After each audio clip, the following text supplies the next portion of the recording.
লক্ষ কোটি সাজদা করি তোমার কদমে বারে বারে। মহাবৈজ্ঞানিক আল্লাহ তুমি সৃষ্টি করেছ মোরে, লক্ষ কোটি সালাম জানাই তোমার কদমে বারে বারে।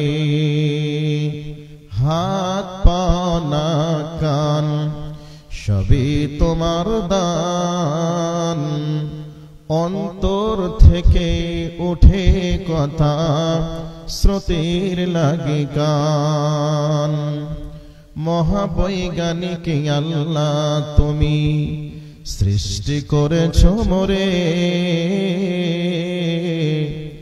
লক্ষ কোটি সালাম জানাই তোমার কদমে বারে বারে।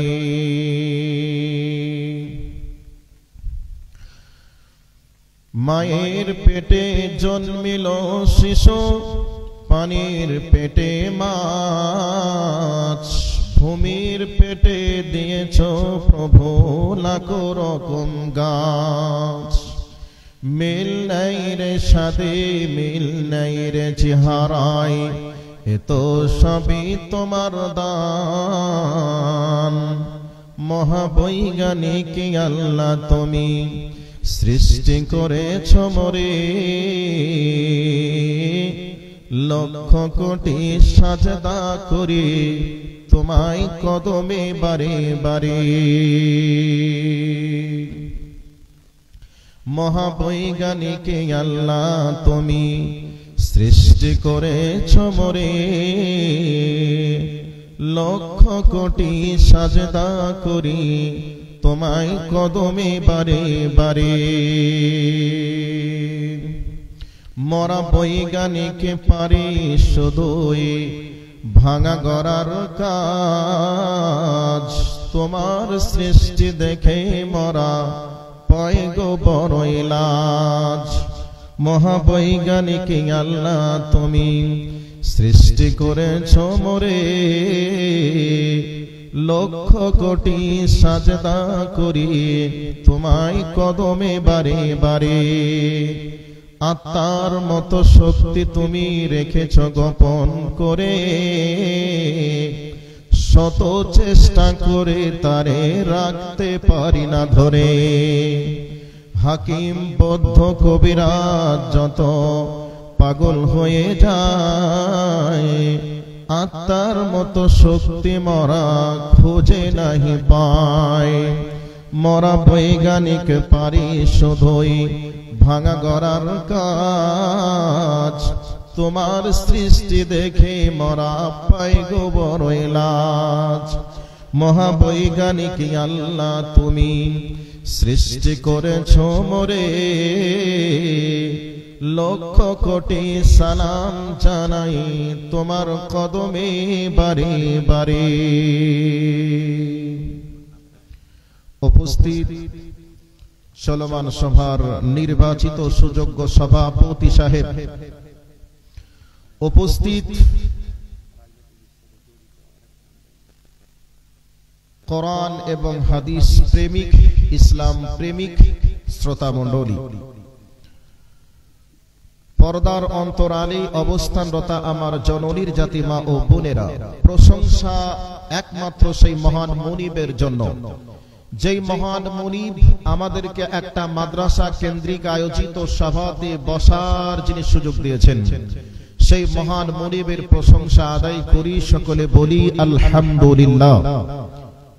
তার পরে শান্তি বর্ষিত হোক মহাবিশ্বের মহামানব আশরাফুল আম্বিয়া মেহবুবে কিবরিয়া নবী মুহাম্মদুর রাসূলুল্লাহ সাল্লাল্লাহু আলাইহি ওয়াসাল্লামের উপর, আল্লাহুম্মা আমিন। বক্তব্যের শুরুতেই অত্র এলাকার মানুষের জন্য অগণিত অসংখ্য ধন্যবাদ জানাচ্ছি। আজকে যাদের প্রচেষ্টার মাধ্যমে মেলা নামক জালসাই মেলা নামক উৎসবকে যারা কবর দিতে পেরেছেন তাদেরকে অসংখ্য ধন্যবাদ। জালসার নামে মেলা চলবে, এটা ভণ্ডামি ছাড়া কিছু নয়। জালসা যেখানে চলবে সেখানে মেলা চলবে না, আর মেলা যেখানে হবে সেখানে জালসা হবে না। আগে মেলা বন্ধ করে জালসা হতো, এখন জালসা আর মেলা উভয়কে নিয়েই চলছে জালসা। তো এটা ধর্মীয় জালসা না বলে ধর্মীয় উৎসব বলার প্রয়োজন ছিল, যার কারণে আজকে যাদের চিন্তা চেতনায় মেলা মুক্ত জালসা হচ্ছে তাদেরকে অগণিত অসংখ্য ধন্যবাদ জানাই। আল্লাহর কাছে তাদের জন্য দোয়া রাখি, আল্লাহ এই ভালো উদ্যোগকে তুমি জান্নাতের ওসিলা হিসেবে তুমি কবুল করো, সকলে বলি আমিন। অত্র এলাকার মানুষকে আবারও অনুরোধ করব, কোনোভাবেই শয়তানের খপ্পরে পড়ে নতুন করে যেন আবার জালসাই মেলার জন্য কোনো রকমের সুযোগ না থাকে, এরা আপনাদের কাছে আন্তরিকভাবে অনুরোধ করে গেলাম। আর আপনারা আর একটা সিদ্ধান্ত নিয়েছেন, খুব ভালো সিদ্ধান্ত, ডে নাইট প্রোগ্রাম, যেখানে ছেলে এবং মেয়েদের আলাদা আলাদা ব্যবস্থা। তবে আলহামদুলিল্লাহ যতটুকু করেছেন অসংখ্য ধন্যবাদ।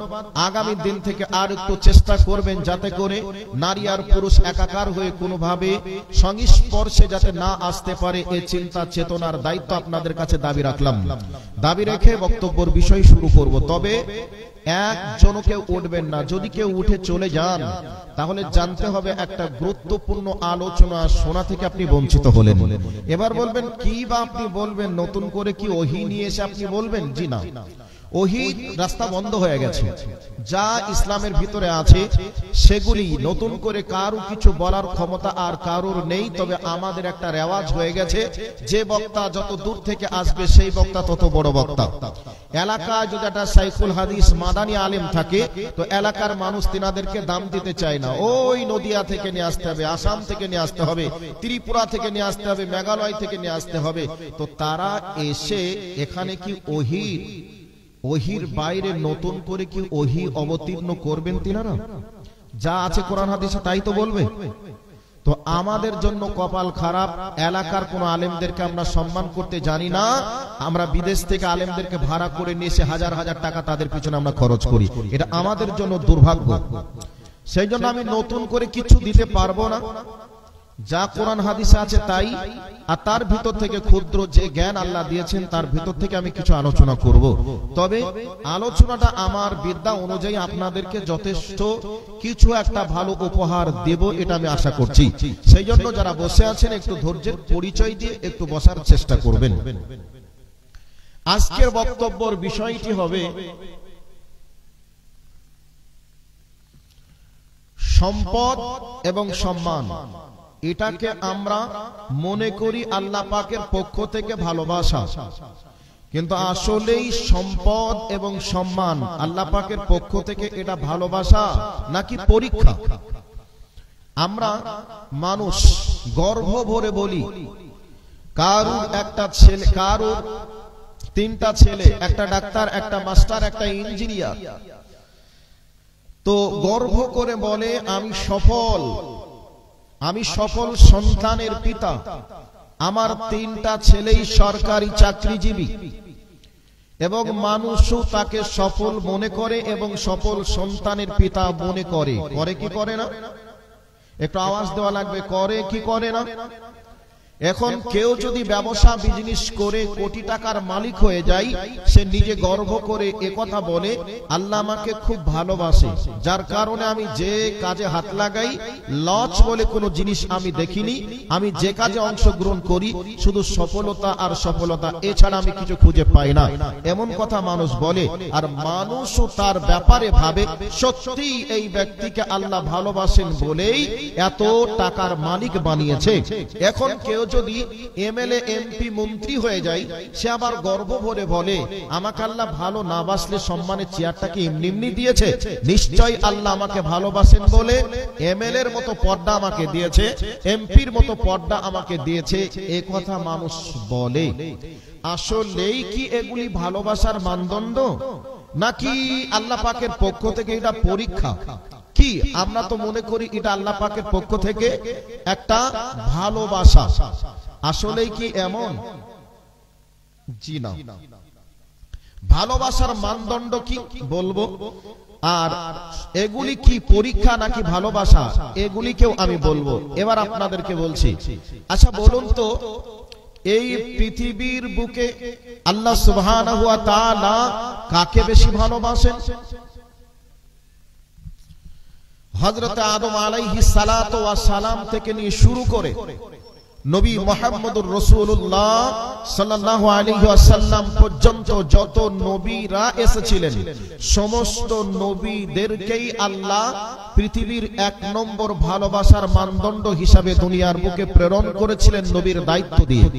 তবে এতগুলো নবী সকলেই আল্লাহর কাছে ভালোবাসা একটা পাত্র, তার মধ্যেও শ্রেষ্ঠ নবী মুহাম্মদুর রাসূলুল্লাহ সাল্লাল্লাহু আলাইহি ওয়াসাল্লামকে আল্লাহ বেশি ভালোবেসেছিলেন বলেই আল্লাহ হাবিবুল্লাহ টাইটেল দিয়েছিলেন। কথা বলুন ঠিক কিনা?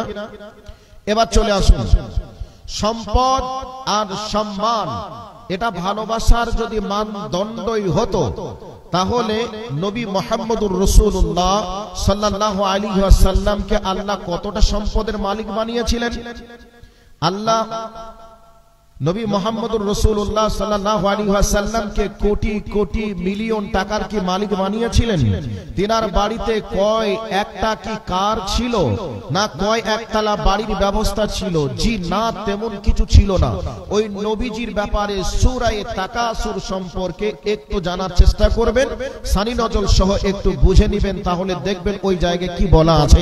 এবার আপনাদেরকে এই জায়গাটা একটু নিয়ে এসে মেন পর্বতে যাওয়ার চেষ্টা করব। নবী মুহাম্মদুর রাসূলুল্লাহ সাল্লাল্লাহু আলাইহি ওয়াসাল্লাম প্রচন্ড রোদের তাপে, যেই রোদের তাপে ধান যদি দেওয়া হয় ক্ষয় হয়ে যায়, চাউল যদি রেখে দেওয়া হয় মুড়ি হয়ে যায়, এইরকম উত্তপ্ত পরিস্থিতি পরিবেশে মানুষ রোদের তাপে বার না হয়ে সকলেই ঘরের ভিতরে রোদের তাপ থেকে বাঁচার জন্য চেষ্টা করত। এই প্রচন্ড রোদের তাপে নবীজি বাড়িতে থাকতে পারলেন না, বাড়িতে না থেকে রাস্তায় বার হলেন। পৃথিবীর অদ্বিতীয় আর একটা আল্লাহর মাহবুব প্রিয় বান্দা হযরতে সাইয়্যিদানা আবু বকর রাদিয়াল্লাহু তাআলা আনহু, তিনিও রাস্তার বাইরে। আল্লাহর নবী আবু বকরকে জিজ্ঞাসা করলেন, আবু বকর, এই প্রচন্ড রোদের তাপে কেন তুমি বাড়ির বাইরে এসেছো বলো? আল্লাহর নবীকে আবু বকর উত্তর দিলেন, ইয়া রাসূলুল্লাহ, আপনাকে যেই জিনিসে বাড়ির বাইরে নিয়ে এসেছে আমি আবু বকরকেও ওই জিনিসেই বাড়ির বাইরে নিয়ে এসেছে। দুইজন সামনের দিকে আগাতে লাগলেন। পৃথিবীর অদ্বিতীয় ভালো মানুষ সামনের দিকে যেতে যেতে আর একজন ভালো মানুষ, যেই ব্যক্তির ব্যাপারে, যেই ব্যক্তির জবানকে কেন্দ্র করে আল্লাহ কোরআনে আয়াত অবতীর্ণ করেছেন, যেই ব্যক্তির ব্যাপারে নবীজি বলেছেন আমি হলাম শেষ নবী, আমার পরে কোনো নবী আসবে না। লাউ কানা বাদা নাবিয়ান লাকানা ওমর, যদি আমার পরে যদি নবী আসার সিলসিলা জারি থেকে যেত তাহলে নবীর টাইটেলটা হযরত ওমরকে আল্লাহ দিতেন। এইরকম একটা দামি ব্যক্তি রোদের তাপে বাড়ির বাইরে।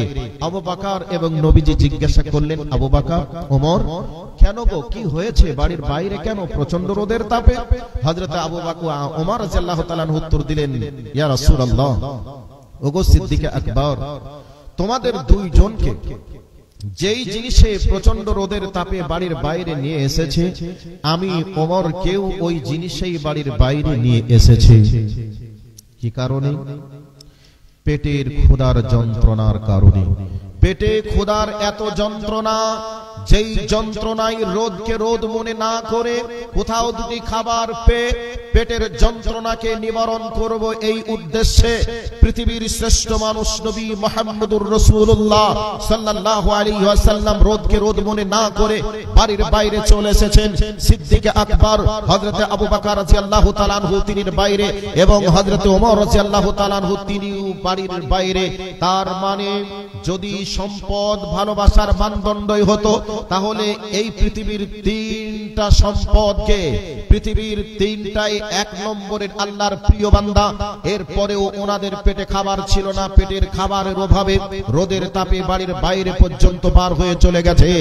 মাঝে মধ্যে হযরত ওমর রাদিয়াল্লাহু তাআলা আনহু আল্লাহর নবীকে বলতেন, ইয়া রাসূলুল্লাহ, ইহুদি খ্রিস্টানরা আজকে এত দামি খাটে শুবে বিছানায় ঘুমাবে আর তারা এত দামি দামি সম্পদের মালিক হবে, তারা এত কিছু সাজসজ্জা গ্রহণ করতে পারে, আর আপনি পৃথিবীর পৃথিবীর শ্রেষ্ঠ মানুষ হওয়ার পরে সাদা খাটে মানে সাদা বিছানায়, খালি বিছানায় আপনি ঘুমান আর ওই বিছানার ছাপটা আপনার পিঠের উপরে লেগে যায়, নবী গো আপনি আমাকে একটু বলুন আপনার জন্য দামি একটা বিছানার ব্যবস্থা করে দিই। আল্লাহর নবী তখন বলেছিলেন, ওমর আমি এই দুনিয়াতে আরাম আয়েশের জন্য আসি নাই, বরং আমি এসেছি কিয়ামতের ময়দানে আমার উম্মতদেরকে জান্নাতের পথ দেখানোর জন্য এবং সঙ্গে করে জান্নাতে নিয়ে যাওয়ার জন্য। সম্মানিত উপস্থিতি, আল্লাহর নবী জনাবে মুহাম্মদুর রাসূলুল্লাহ সাল্লাল্লাহু আলাইহি ওয়াসাল্লামের থেকে বেশি কাউকে ভালোবেসেছেন এই মর্মে কোনো কি প্রমাণ রয়েছে? না, প্রমাণ নেই। কিন্তু আল্লাহর নবীকে সবথেকে বেশি ভালোবাসার পরেও আল্লাহর নবী পেট পুরে খাবার ঠিকমতো খেতে পারেননি। এরপরেও যেদিন তাবুকের মানে যেদিনকে গর্ত খনন করছিলেন, সেই গর্ত খনন করার সময় জঙ্গে খন্দক, সেই খন্দকের গর্ত খননের কাজ যখন চলছিল, সাহাবায়ে কেরাম আলাইহিম আজমাইনদের পেটে এত ক্ষুধার যন্ত্রণা, কেউ কাপড়কে টান করে বেঁধেছে, কেউ কাপড়ের তলে একটা পাথর বেঁধেছে। এমতো অবস্থায় সাহাবীরা ক্ষুধার যন্ত্রণায় অতিষ্ঠিত। এই অবস্থায় কেউ কেউ ভাবছেন একটু খাবার কোথাও পাই কিনা দেখে আসি। এই অবস্থায় পৃথিবীর শ্রেষ্ঠ মানুষ নবী মুহাম্মদুর রাসূলুল্লাহ সাল্লাল্লাহু আলাইহি ওয়াসাল্লাম গর্ত খননের কাজ করতে গিয়ে যখন উপরে হাতটা উঠিয়েছেন, তখন দেখছেন নবীজির পেটের উপরে একটা নয় দুইটা পাথর বাঁধা আছে। কিন্তু যেই সাহাবীরা খোদার যন্ত্রণায় কাতর, ওনাদের পেটে ছিল একটা পাথর, কিন্তু পৃথিবীর শ্রেষ্ঠ মানুষ তিনার পেটে ছিল দুইটা পাথর। তখন ওই সাহাবীরা দেখে মনে মনে ভাবলেন, আহারে আমাদের থেকেও নিশ্চয়ই নবীজির খোদা বেশি লেগেছে। এই দৃশ্য সাহাবীরা দেখে শান্ত হলেন, আলাদা বিষয়। তবে সম্পদ এটা ভালোবাসার মানদণ্ড নয়, ভালোবাসার মানদণ্ড হচ্ছে ঈমান এবং আমল। আল্লাহ রাব্বুল আলামিন তিনি বলেছেন, ইন্নামা আকরামাকুম ইনদাল্লাহি আতকাকুম। আল্লাহ তাকে ভালোবাসেন বেশি যার অন্তরে আল্লাহ ভীতি যত বেশি আছে। এক কথায় আল্লাহ ভীতিওয়ালা ব্যক্তিদেরকে আল্লাহ বেশি ভালোবাসেন। আল্লাহর কোরআন প্রমাণ করে, আবার আল্লাহর কোরআন প্রমাণ করে, ফামান যুহজিহা আনিন নার ওয়া উদখিলাল জান্নাতা ফাকাদ ফাজ। যেই ব্যক্তির ঠিকানা জান্নাতে হলো, সেই ব্যক্তি নিজেকে সফলতা অর্জন করতে পারলো। আমরা সফলতা মনে করি যে যত টাকার মালিক হয়, যে যত সম্পদের মালিক হয়, যে যত সম্মানের চেয়ার পায়, সে নিজেকে সফলতা মনে করে, সে তত নিজেকে সৌভাগ্যবান বলে মনে করে। কিন্তু আসলে এগুলি সৌভাগ্যবানের পরিচয় নয়, ভালোবাসার মানদণ্ড নয়, বরং ভালোবাসার মানদণ্ড হচ্ছে তাকওয়া, আল্লাহ ভীতি। এবং যেই ব্যক্তি নিজে আমল আখলাক দিয়ে নিজের ঠিকানাটাকে জান্নাতের মধ্যে তৈরি করে নিতে পারে, সেই ব্যক্তি প্রকৃতপক্ষে সফল। কিন্তু আমরা সফল মনে করি না, এদেরকে আমরা বোকা মনে করি। এই জন্য অনেক মানুষ বলে, কেন আপনার মতো একজন যোগ্য আলিম হওয়ার পরে 10,000 টাকায় মাদ্রাসায় সার্ভিস দিবেন?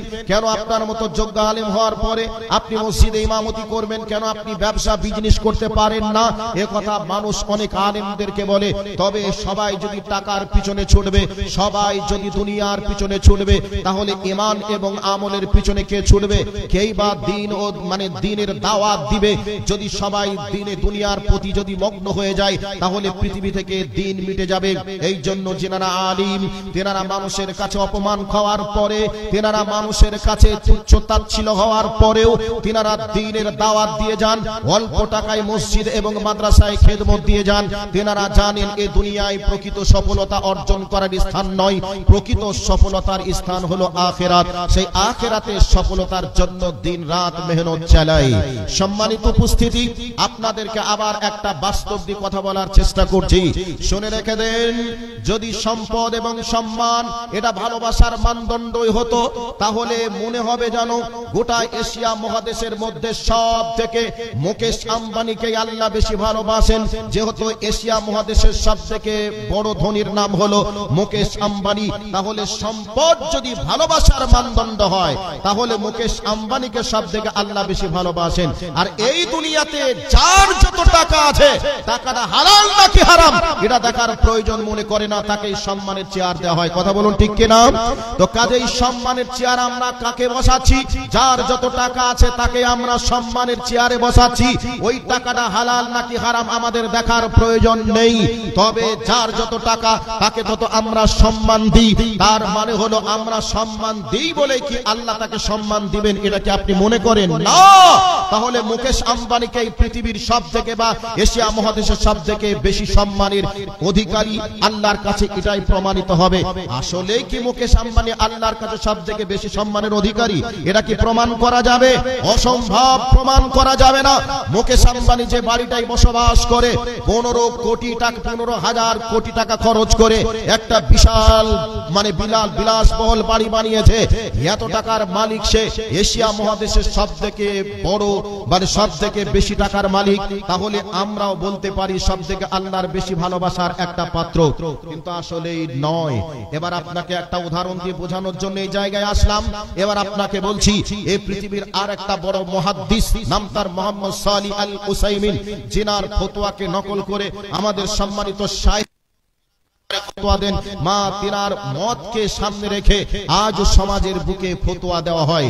তো এত বড় একটা মুহাদ্দিস সৌদি আরবের, ওই মুহাদ্দিস যখন অসুস্থ হলেন, এমত অবস্থায় বাড়িতে সরকার প্রতিনিধি পাঠিয়ে দিল, যাও যাও মোহাম্মদ সালিহ আল উসাইমিনের বাড়িতে যাও, তিনি কি অবস্থায় আছেন একটু তোমরা দেখে এসো।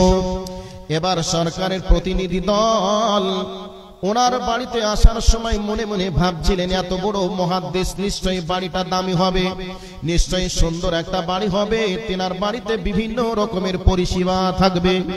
এই অবস্থায় বাড়ির ভিতরে যখন ঢুকছেন, দেখছেন জীর্ণ কোন রকম মাথা গুজার মতো একটা বাড়ি বানিয়ে তিনি রয়েছেন। সরকার প্রতিনিধি দল সাক্ষাৎ করার পরে জিজ্ঞাসা করলেন, ওগো মোহাম্মদ সালিহ আল উসাইমিন, আপনি এত বড় একটা দামি আলিম, এত বড় একটা মুহাদ্দিস, আমরা মনে করেছিলাম আপনার একটা ডিজিটাল যুগে বিলাসবহুল গাড়ি থাকবে, বাড়ি থাকবে, সেই রকম গাড়ি বাড়ির মালিক আপনি হবেন, কিন্তু আপনার বাড়িটা দেখলাম একবারে সাদা সিধা বাড়ি। অতএব সরকারি খরচে আপনার জন্য কি একটা দামি বাড়ি